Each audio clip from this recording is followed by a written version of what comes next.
I don't want to fight. I don't want to fight. Boom! Too late. Gotcha. I'm going to teach you how to throw a quick jab here because not always can you wait for an attack. Sometimes you got to engage. I'll show you how to do it. Okay, how do you use, in my opinion, one of the most underused punches in MMA? GSP did it the best against Koscheck, where he's just smashing him in the face. And if you've seen Koscheck's face after, like, it was mangled, okay? How do you use that style of punch for self-defense? Well, first we have to understand what a jab is. I'm in a right foot forward stance. My right hand is forward. My right hand straight punch is called a jab. The rear hand would be across. Any circular punch, whether it be uppercuts or hook punches, are different. So today we're really focusing on that jab, okay? Typically boxers, when they're inside the pocket, their hands go on the face and they rotate to be able to strike. That's their goal, right? Especially if there's nothing blocking. If his hands are up, if I go to punch to the belly and I punch low like a boxer, that means that there's a chance for him to hit me high. So we have to be able to hit that jab and guarantee that we actually hit it. So how do we do this? One, we have to have a fast enough jab. Two, we have to have a jab, in my opinion, that doesn't rely on rotation because I'm not inside the pocket. That's not self-defense, that's fighting. Self-defense is when I'm here and I'm like, man, this dude's really getting threatening. My family is not safe. I have to be able to do something. I need to smash this dude right away. If you train with your knuckles, hit with that. If you don't know which knuckles to hit with, make sure to check out my other videos. Okay, but from here, if you don't punch for a living like I do or train martial arts, go ahead and switch to the palm strike. It's the same concept. This is like the tool, right? I have my socket set, right? And this is my ratchet and this is my socket. So boom, I'm hitting, but it's either the same with a palm strike or a fist or fingers to the eyes, okay? But again, if you don't train strong fingers, don't use your fingers. Your palm is going to be your safest alternative. So how am I moving in here? Okay, we call it a step and a glide. That's really the goal. The reason why I love this, if you look, I can move Chris by just stepping. How am I doing that? I'm not punching him. I'm not using a jab. I'm really just walking into somebody using momentum. That's my goal, right? If I use momentum, now I have, say I'm 240 pounds, I have 240 pounds and I have acceleration moving forward. So that's going to exponentially increase the amount of power I have. Power is going to equate to distance. Distance is going to equate to safety. That's going to give me a chance to look back and see if my family is good or not. So all of that is like in a perfect world. He's just standing there, his hands are down. The hardest part is covering this distance. Okay, so let's go like old school, cheating, dirty street rules, right? I'm actually always reminded of that Ninja Turtles movie, right? When he goes and he throws the pizza at the bad guys, right? And they're like, oh, and they go and catch the pizza and then he smashes them. Like, love that. Same concept here, okay?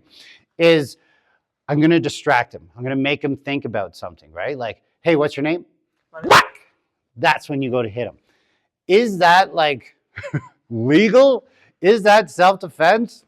We're in a dicey world there.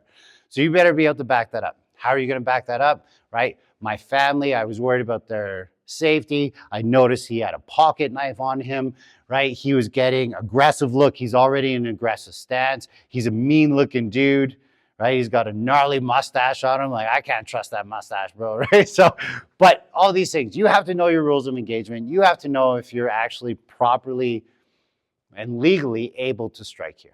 It's like, okay, well, when do I go? Because if my hands are up like this, he knows I'm going to fight him right away. So my hands are in this non-confrontational position. Okay, my elbows are just forward of me a little bit. I'm like, I don't want to fight. I don't want to fight. And what does it look to you guys? Right now, it looks like I don't want to fight. How do I travel this distance quickly? Okay, one, if I'm at a safe distance, okay, which is the taller person, me, rear leg kick, aka 6 foot gap or reactionary gap. This here is a long way to travel before I hit him. Okay, in Canada, where we have tons of space, we're probably used to having this much space. Where when I was traveling in Hong Kong and doing martial arts, everybody was here and it was normal. This is like elbow range, headbutt range, lots of different ranges here, right? Out here, now I'm in my like trapping range, my Wing Chun range. I can't hit with elbows, so I can still use my hands, but kind of, I'm not in a grappling range. Out here, I'm in like my kicking range, but I don't like kicking. I love kicking, but I don't like kicking for self-defense because what if I fall down? Now I'm in a ground fight I don't want to be in. So if you want to get good at this, you have to train that your foot is coming forward and it's coming forward fast. That rear foot has to be pushing and you need to be able to drive forward. All of that has to happen while your hand is going from here, drawing a straight line to his face, okay? Don't have the habit of having the hand come up to your face and then go out. Okay, that's the one disadvantage of training in martial arts all the time, is if your hands are only used to throwing from here and you're never used to throwing there, you're going to be slower. Watch the distance traveled. Boom. That's far than just that. Okay. Second thing is you have to be able to get good enough that you don't have a tell. A lot of people will turn their body, or they'll shift their weight forward, or they'll tuck their chin in, or they'll make a fist before they go to throw. This is where you have to be able to help your partners out and train at home of how do I create that quick jab, right? How do I create a jab that just gets there? And the goal is to be relaxed and then just boom, in one motion, okay? Ideally, my rear foot follows me. Typically, you see fencers like, hiya, right? And the fencer's going out. That's good for the first motion, but one punch may not finish the job. So make sure that other foot comes with you, because if they're still standing there, it's time to throw that rear punch. So let's play a little game, okay? I'm gonna put my hands up. Chris is gonna put his hand here, okay? We're just gonna start off here, and all we're gonna do is just try and build a quick popping of the elbow. A popping of the elbow is gonna help the hand get there faster. My goal is here is one, make sure you don't get punched in the face so you're far enough away, okay? My goal is to catch his hand before he gets past. Punch. See, if I'm there, I'm too slow. So what he's gonna do here is he's just focusing on lifting the elbow up. If he lifts the elbow up and he beats my hands, that would be like me trying to block it. I would have been hit in that time, okay? So we're here, ready, whenever you're ready. Okay, I'm always gonna lose. Why am I gonna lose? Because I'm having to react to him. Your average human being reacts at 0.5 of a second. So if I'm reacting to this, it's already gonna be too late for me to get there. This is exactly what we need, right? We need to be able to be faster, but we need to be able to not have a tell. So for example, if Chris puts his hands up and I'm stepping in, he's gonna see me step. So before my hand can get all the way in there, if I start closer, ready?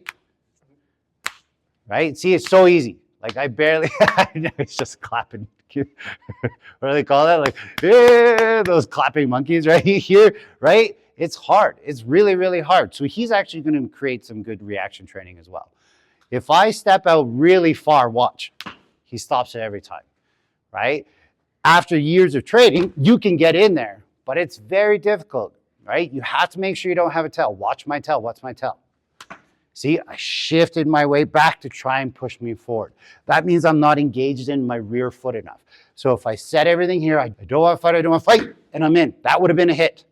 Okay, and that's my goal, is to be able to build my training to get there. When you're first doing this drill, starting close and then slowly move back, just an inch at a time, inch at a time, inch at a time, inch at a time. If he catches it, go back and build it up. You'll start realizing that 6 feet is very hard to cover this distance. Okay, so option number one, his hands are down, you're not feeling safe, boom, you just smash and go from there. Option two is you see him go into an aggressive stance. So what does that look like? He's talking like this, and then he puts up his hands like, I'm gonna mess you up, bro, right? So I'm here, I don't want to fight, ready, and go. See, now his guard could be in the way. So now the jab may or may not hit. So I'll give you a little trick if that happens. The second his hands come up, you step to the side.